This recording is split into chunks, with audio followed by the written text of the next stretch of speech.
নমস্কার। ভিডিওর থাম্বনেল আর ইন্ট্রো দেখে বুঝতেই পেরেছেন আজ আমাদের গন্তব্য প্রায় সকল বাঙালির কাছেই ছুটি কাটানোর বেস্ট একটা ডেস্টিনেশন। আসলে বাঙালিকে ঘুরতে যাওয়া বললে তাদের মাথায় এই জায়গার নামই সবার প্রথমে আসে, যা আজ আমাদের গন্তব্য। কলকাতা থেকে সাধারণত পুরী যাওয়ার সবচেয়ে সহজ উপায় হলো ট্রেন, যা আপনি খুব সহজেই হাওড়া স্টেশন থেকে পেয়ে যাবেন। কিন্তু আজ আমরা যাত্রা করব Kolkata to Puri by road. তো বন্ধু, আমরা কিন্তু ভুবনেশ্বরের পথে আছি এখন। আর ভুবনেশ্বরের পথে ওই NH-16 ধরে এগোতে এগোতেই পরে পথে হচ্ছে কোলাঘাট। ওই কলকাতা চেন্নাই হাইওয়ের ওপরেই পড়ে কোলাঘাট। এখন সেই কোলাঘাটে একটু দাঁড়িয়েছি, একটু হয়তো চাটা খাবো, তারপরে কিন্তু আবার ভুবনেশ্বরের পথে রওনা দেবো। আর কলকাতা যে সন্ধেবেলা পার করলাম, সে রাস্তায় এত জাম সে কী বলবো। মানে কলকাতায় যেই রাস্তা 10 মিনিটে পার হয়, সেই রাস্তা পার করতে 30 মিনিট টাইম লাগছে, এমন অবস্থা। বিশাল জাম কলকাতায় সন্ধেবেলা, মানে আসাই উচিত না, বিশাল জাম। আর এই কোলাঘাটের পরেই কিন্তু পড়বে খড়গপুর, ওখানে গিয়েও দেখাবো। হয়তো ওখানে গাড়ি দাঁড়াবে কিনা জানি না, দাঁড়াতেও পারে, দেখা যাক। রাতের খাবারটাও হয়তো ওখানে গিয়েই সারা হবে। এখানে আপাতত কোলাঘাটে চা খাওয়ার জন্য দাঁড়িয়েছি। এখানে কিন্তু অনেক লরি দাঁড়িয়ে আছে, বিভিন্ন রকম কাজ করছে। কেউ পাঞ্চার হয়ে গেছে সারাচ্ছে, কেউ আবার এমনি খাওয়া দাওয়ার জন্য দাঁড়িয়েছে। মোটামুটি বেশ জমজমাট জায়গা কোলাঘাট। এই NH-16 ওপরে সব খাবার দোকানগুলো আছে এখানে। বেশিরভাগ সব লরি বলুন আর ওই সাউথের দিকে যারা যায়, এই আমাদের কলকাতার দিক থেকে ধরুন সন্ধ্যাবেলা বেরোলো, তারা কিন্তু এখানেই সব খাওয়া দাওয়া করে। তো মানে জমজমাট একটা জায়গা। কিন্তু আমরা যেহেতু সন্ধ্যাবেলায় পৌঁছে গেছি কোলাঘাট, তো ভাবছি এখানটায় না খাওয়া দাওয়া করে হয়তো আমাদের খড়গপুরের দিকে গিয়ে খাওয়া দাওয়া করা যেতে পারে। এখানে হয়তো চা খেলাম, হালকা টিফিন করলাম, তারপর খড়গপুরে গিয়ে খাওয়া দাওয়া করবো। রাস্তাটা কিন্তু Kolkata two Chennai highway NH-16, এই পথ ধরেই কিন্তু আজ আমরা পৌঁছে যাব কলকাতা থেকে ভুবনেশ্বর। এই রাস্তাতেই কিন্তু একে একে বদলে যায় সকল দৃশ্য, শহর, মানুষের মুখ, ভাষা, জীবিকা, জীবন। কিন্তু যে জিনিসটা একই থেকে যায়, সেটা হলো মানুষের প্রতি মানুষের বিশ্বাস। তো আমরা কিন্তু খড়গপুর পেরিয়ে অনেকটাই প্রায় চলে এসেছি। খড়গপুরে দাঁড়ানো হয়নি। আর রাস্তা কিন্তু এমনি খুব সুন্দর, পুরো মাখনের মতো রাস্তা। মানে কোনো গাড্ডা বাড্ডা নেই। এই যে NH-16 চেন্নাই কলকাতা হাইওয়ে, রাস্তা পুরো মাখনের মতো, কোনো সমস্যা নেই। কিন্তু এই যে লরিগুলো চলছে না, এই লরিগুলো বিশাল ঝামেলা করছে। লরিগুলো কি করছে, ধরুন 3টে লেন আছে, কোথাও 3টে লেন, কোথাও 2টো লেন আছে রাস্তায়। লরিগুলো চলছে তিনটে লরি চলছে 3টে লেন ধরে।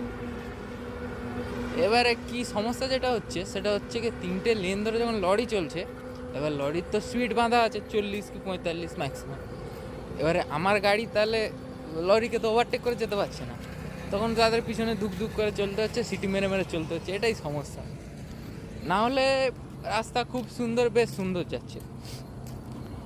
আর রাতে অতটাও ভিড়ভাট্টা নেই, মোটামুটি সুন্দরই যাচ্ছে। শুধু হচ্ছে কি সমস্যাটা, ওই 3টে লেন ধরে যখন চলছে তখন ওভারটেক করতে সমস্যা হচ্ছে, তখন আমাদেরও দেরি করে চলতে হচ্ছে, এটাই সমস্যা। আর এখন দাঁড়িয়েছি এই জায়গাটায়, খড়গপুর পেরিয়ে চলে এসেছি প্রায় 20-30 কিলোমিটার মতো। এখানে দাঁড়িয়েছি, এখানে খাওয়া দাওয়া করব। গাড়ি দাঁড়িয়েছে, টয়লেট করা যাবে। জায়গাটা বেশ বেশ এই হোটেল আছে।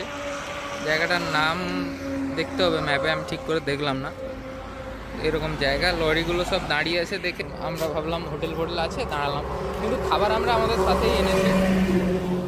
খাবার বাড়ি থেকে রান্না করেই আনা হয়েছে, রুটি আর আলুর দম, ওগুলোই খাবো এখন। গাড়িটা থামিয়েছি, গাড়ির বাইরে বসে ওগুলোই খাবারগুলো খেয়ে নেবো, ব্যাস। তারপরে আবার চলা শুরু, কালকের ভোরে হয়তো ভুবনেশ্বর ঢুকবো। আমরা কিন্তু এখন আছি বেলদাতে, ন্যাশনাল হাইওয়ে 16 ওপরে। তো এখানে খাওয়া দাওয়া করব। এখান থেকে ভুবনেশ্বর এখনও দেখাচ্ছে ওই ধরুন 290 কিলোমিটার মতো। তো এখানে খাবো, খেয়ে দিয়ে সারা রাত গাড়ি চলবে, আবার দেখা হবে ভুবনেশ্বরে পৌঁছে। কলকাতার ভিড়ভাট্টা পেছনে ফেলে প্রথমেই পড়ে হাওড়া শহর। তারপর দ্রুত গাড়ি চালিয়ে গ্রামীণ বাংলার বুক চিরে পৌঁছে যাওয়া যায় খড়গপুর, যেখানে কিন্তু রয়েছে দীর্ঘতম রেলওয়ে স্টেশন। আর এই খড়গপুরকে কিন্তু হাইওয়ে থেকে দেখলেও শহরের প্রাণবন্ত পরিবেশকে বেশ উপভোগ করা যায়। আর যারা ভবিষ্যতে কলকাতা থেকে নিজেদের কিংবা ভাড়ার গাড়ি নিয়ে ভুবনেশ্বরের পথে কিংবা পুরীর পথে যেতে চান, তাদেরকে বলে রাখা ভালো, কলকাতা থেকে কিন্তু পুরীর পথে কিংবা ভুবনেশ্বরের পথে প্রায় 6টা মতন টোল ট্যাক্স পড়ে। যাই হোক, এরপর সবুজ মাঠ আর গ্রামগঞ্জ পেরিয়ে আমরা কিন্তু পৌঁছে যাই উড়িষ্যার প্রথম শহর জলেশ্বরে। এটি একেবারে পশ্চিমবঙ্গ ও উড়িষ্যা বর্ডারে অবস্থিত, আর এখান থেকেই শুরু হয় উড়িষ্যা রাজ্য। এখান থেকেই কিন্তু সাইনবোর্ডের ভাষা বদলে যায়, দোকানপাটে নতুন স্বাদের আবির্ভাব ঘটে, আর মানুষজনের কথাবার্তার পরিবর্তন হয়ে যায়। তাদের কথাবার্তায় ভেসে আসে উড়িয়া টান। এরপরে কিন্তু পথ চলতে চলতে আসে বালেশ্বর শহর, যা জলেশ্বরের তুলনায় অনেকটাই জমজমাট। এই শহর ক্ষেপণাস্ত্র পরীক্ষার জন্য বিখ্যাত হলেও এটি কিন্তু উড়িষ্যার একটি বেশ ব্যস্ত শহর। বালেশ্বরের ঠিক পরে পরেই কিন্তু পড়ে ভদ্রক শহর। হাইওয়ের পাশে ধাবা এখানে রয়েছে অনেক। এখানে ট্রাক ও বাসের আনাগোনা শহরটাকে বেশ চঞ্চল করে রাখে, আর পৌঁছানোর পরে মনে হয় যেন এবারেই উড়িষ্যাতে পৌঁছে গেছি। ভদ্রক থেকে কিছুটা এগোলেই আসে উড়িষ্যার পূর্ব রাজধানী কটক শহর। মহানদী নদীর ওপর বিশাল একটি সেতু পার হতে হতেই মনে হয় শহরটা যেন গল্পে ভরা। ইতিহাস আর পুরনো দিনের গন্ধ যেন শহরটাতে ছড়িয়ে আছে। এটি কিন্তু উড়িষ্যার সবচেয়ে পুরনো শহরগুলির মধ্যে একটি। আর এই কটক শহরকে কিন্তু অনেকে সিলভার সিটি বলেও চেনে, বিখ্যাত সিলভার ফিলিগ্রি কাজের জন্য। আর সব নিয়ে যদি বলা যায়, তবে এই শহরে কিন্তু পুরনো দিনের ছাপের সঙ্গে সঙ্গে আধুনিকতার ছোঁয়ারও কোনো অভাব নেই। তো আমাদের কিন্তু প্রায় অনেকটাই পথ চলা সম্পন্ন হয়ে গেছে। আমরা ভুবনেশ্বর থেকে আর ওই 110-15 কিলোমিটার মতো দূরে আছি। তো একটু অনেকক্ষণ গাড়ি চলেছে, তাই একটু বিশ্রাম নেওয়ার জন্য গাড়িটা দাঁড় করানো হয়েছে একটা জায়গায়। জায়গাটার নাম জানি না, বাট লরি ফরি এক দুটো দাঁড়িয়ে আছে, আর এই আমাদের গাড়িটা দাঁড়িয়ে আছে। মোট 4-5টা গাড়ি দাঁড়িয়ে আছে। প্লাস রাস্তা থেকে তো লরি এমনিতে চলছে অনেক গোটা রাস্তায়। আমরা একটু দাঁড়িয়েছি, একটু চা ফা খাবো, তারপরে আবার চলা শুরু করবো। আর আপনারা যখন গাড়িতে করে আসবেন না, মাঝে একটু জায়গা কিন্তু রাস্তা খারাপ পাবেন। এই ধরুন মাঝে ওই পশ্চিমবঙ্গ বর্ডার ক্রস করে উড়িষ্যা বর্ডারে যখন ঢুকবেন, মাঝে কিন্তু ধরুন মানে উড়িষ্যায় ঢোকার পরে ওই 50 কিলোমিটার কি 60 কিলোমিটার মতো রাস্তা খারাপ পাবেন। তারপরে দেখবেন 10 কিলোমিটার ধরুন একটু রাস্তার কাজ চলছে, ফ্লাইওভার বিভিন্ন তৈরি হচ্ছে। আর এই রাস্তায় কিন্তু প্রচুর ফ্লাইওভার দেখলাম, এই মানে ওই চেন্নাই কলকাতা হাইওয়েতে প্রচুর ফ্লাইওভার, ছোটো ছোটো ফ্লাইওভার, বড়ো বড়ো ফ্লাইওভার, কিন্তু প্রচুর ফ্লাইওভার। সে যাই হোক, মোটামুটি ওই রাস্তা ওই 50-60 কিলোমিটার খারাপ পাবেন, তারপর 10-12 কিলোমিটার কাজ হচ্ছে, তারপরে কিন্তু রাস্তার চাকা কোনো কথা হবে না রাস্তা। তো আমরা না হয় গাড়িতে যাচ্ছি ভুবনেশ্বর, কিন্তু আপনারা যদি কেউ ট্রেনে করেও যেতে পারেন, সেই ডিটেলসটাও আমি এই ভিডিওতে দিয়ে দিচ্ছি। তো আপনারা যদি ট্রেনে করে কলকাতা বা হাওড়া থেকে ভুবনেশ্বর পর্যন্ত যেতে চান, তাহলে বেস্ট ট্রেন হলো কলকাতা টু ভুবনেশ্বর জনশতাব্দী এক্সপ্রেস বা করমণ্ডল এক্সপ্রেস। জনশতাব্দী কিন্তু দুপুর 1:25-এ ছেড়ে রাত 8টার সময় আপনাদের পৌঁছে দেবে ভুবনেশ্বর শহর। এই ট্রেন কিন্তু কলকাতা থেকে ভুবনেশ্বর যেতে 6 ঘন্টা 35 মিনিট সময় নেয়। আর এই ট্রেনের 2 সিটিং ক্যাপাসিটির ভাড়া হলো কলকাতা থেকে ভুবনেশ্বর মাত্র 200 টাকা। এরপর যদি বলি আমি করমণ্ডলের কথা, তাহলে ওটা কিন্তু দুপুর 3:10 হাওড়া থেকে ছেড়ে রাত 9:50 আপনাকে পৌঁছে দেবে ভুবনেশ্বর শহর। আর এই ট্রেনের থার্ড এসি বা থার্ড ইকোনমির ভাড়া ওই 700 থেকে 800-র মধ্যে ঘোরাফেরা করে। এই ট্রেন আপনাকে কলকাতা থেকে ভুবনেশ্বর পৌঁছাতে সময় নেবে 6 ঘন্টা 40 মিনিট। আর আপনার গন্তব্য যদি ভুবনেশ্বর না হয়ে ডাইরেক্ট পুরী হয়, তবে কিন্তু আপনাদের জন্য আরও 3টি ট্রেন আছে। একটি হলো হাওড়া টু পুরী বন্দে ভারত এক্সপ্রেস, 2 নম্বরটা হলো ধৌলি এক্সপ্রেস, আর 3 নম্বরটা হলো শতাব্দী এক্সপ্রেস। বন্দে ভারত কিন্তু 6:10 হাওড়া ছেড়ে আপনাকে 12:50 পৌঁছে দেবে পুরী। এই ট্রেন কিন্তু 6 ঘন্টা 40 মিনিটে আপনাকে হাওড়া থেকে পুরীতে পৌঁছে দেবে। আর এই ট্রেনের সিসি ক্লাসের ভাড়া 1255 টাকা, যার মধ্যে কিন্তু ফুড ইনক্লুডেড থাকে। যদি বলি ধৌলি আর শতাব্দী এক্সপ্রেসের কথা, তাহলে এই ট্রেনগুলো কিন্তু 9:10 আর 2:15 ছেড়ে যথাক্রমে 6:15 ও 10টায় আপনাকে পৌঁছে দেবে পুরী। ধৌলি এক্সপ্রেসের 2S ও সিসি ক্লাসের ভাড়া যথাক্রমে 200 টাকা ও 730 টাকা, আর সময় নেয় 9 ঘন্টা 5 মিনিট। আর শতাব্দীর সিসি ক্লাসের ভাড়া ওই 1200 থেকে 1400-র মধ্যে ঘোরাফেরা করে, যার মধ্যে কিন্তু ফুড ইনক্লুডেড থাকে। আর শতাব্দী এক্সপ্রেস হাওড়া থেকে পুরী পৌঁছাতে সময় নেয় 7 ঘন্টা 45 মিনিট। তাই আপনারা চাইলে কিন্তু আপনাদের সুবিধা মতো ট্রেনেও ট্রাভেল করতে পারেন।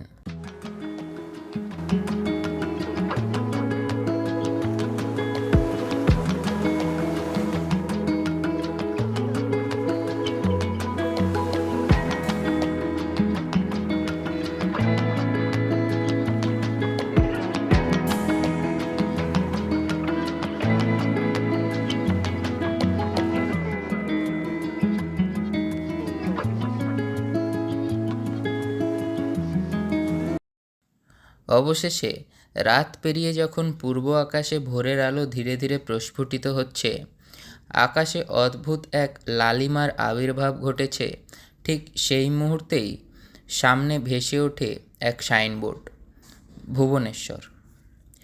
এই শহরকে কিন্তু সবাই মন্দিরের শহর বলেই চেনে। আর এই ভুবনেশ্বরেই কিন্তু আজকের আমাদের ব্লগের গন্তব্য। আর তার সাথে সাথেই নতুন তথা আধুনিক ওড়িশার প্রাণকেন্দ্র কিন্তু এই ভুবনেশ্বরই। আর কলকাতা থেকে ভুবনেশ্বরের পথে আস্তে আস্তে যত শহর, গ্রাম, মাঠ চোখের সামনে দিয়ে গেল, তার এক টুকরো স্মৃতি রইল আমার এই ব্লগের পাতায়। গাড়ির ভেতর থেকেই দেখা এক শহর থেকে আরেক শহরের গল্প, যেখানে হয়তো বদলাতে পারে মানুষের পোশাক আশাক, খাওয়া দাওয়া, ভাষা, ব্যবহার, কিন্তু যেটা বদলায় না সেটা হলো মানুষের প্রতি মানুষের বিশ্বাস আর মানবিকতাবোধ, যার জন্যই হয়তো আমরা মানুষ বলে নিজেদের চিনি। আর এইটা কিন্তু আমাদের কলকাতা থেকে পুরী ব্লগের প্রথম পর্ব, যেখানে আমরা কলকাতা থেকে ভুবনেশ্বর পৌঁছানোর রাস্তা উপভোগ করলাম। এর পরের পর্বগুলোতেই কিন্তু আমরা ভুবনেশ্বর থেকে পুরী পৌঁছে পুরী এক্সপ্লোর করব। সুতরাং চ্যানেলটা সাবস্ক্রাইব করে বেল আইকনটি অন করে রাখবেন, যাতে পরের পর্বগুলো আপনারা কেউ মিস না করেন। আর ভিডিওটি যদি একটুও ভালো লেগে থাকে তাহলে কিন্তু একটা লাইক অবশ্যই দেবেন।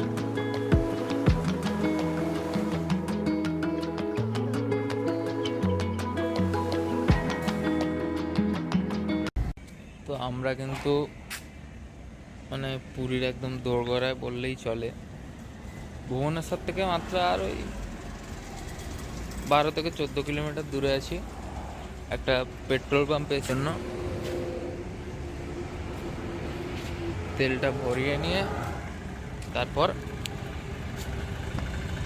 ডাইরেক্ট চলে যাব। তো বন্ধুরা, আমরা কিন্তু পৌঁছে গেছি, এখন ভুবনেশ্বরে আছি। আর আমরা কিন্তু 4:10-15 থেকে ঢুকে গেছিলাম, তারপর একটু ফ্রেশ হয়ে তারপর ব্লগটা বানাচ্ছি। তো আমরা এখন আছি ভুবনেশ্বর, কিছু কাজ ছিল ভুবনেশ্বরে। তো ভুবনেশ্বরে যখন ঘুরছি না, রাস্তার চারদিকে হাসপাতাল আর হাসপাতালে ভর্তি। মানে আমি শুনেছিলাম যে ভুবনেশ্বরকে মন্দিরের শহর বলে, যে সিটি অফ টেম্পল বলে। আমার এই হাসপাতালগুলো দেখে মনে হচ্ছে, মানে এদিকে চোখ দিয়ে একটা হাসপাতাল, ওদিকে চোখ দিয়ে একটা হাসপাতাল, হাসপাতালগুলোকে দেখে মনে হচ্ছে যেন মানে সিটি অফ টেম্পল না বলে সিটি অফ হসপিটাল বলা উচিত ছিল। কিন্তু আজ যাই হোক, ভুবনেশ্বর কিন্তু মানে খুবই ডেভেলপ সিটি, এটা কিন্তু বলতেই হবে। আর এই যে ভুবনেশ্বরকে কেন ডেভেলপ সিটি বলছি সেটা দেখাচ্ছি, একবার দেখুন। এই যে ব্রিজটা, মানে সেই চায়নার একটা ব্রিজ আছে না, এই দূর থেকে দেখা যায় এরকম, হঠাৎ এরকম উঁচু হয়ে গেছে ব্রিজটা, খানিকটা সেই রকমই লাগছে, কিন্তু নিচ থেকে হঠাৎ করে উঁচু হয়ে গেছে, গাড়িগুলো উঠছে, বেশ সুন্দর লাগে। ভিডিওতে কতটা দেখা যাচ্ছে জানি না, বাট বেশ সুন্দর লাগছে কিন্তু।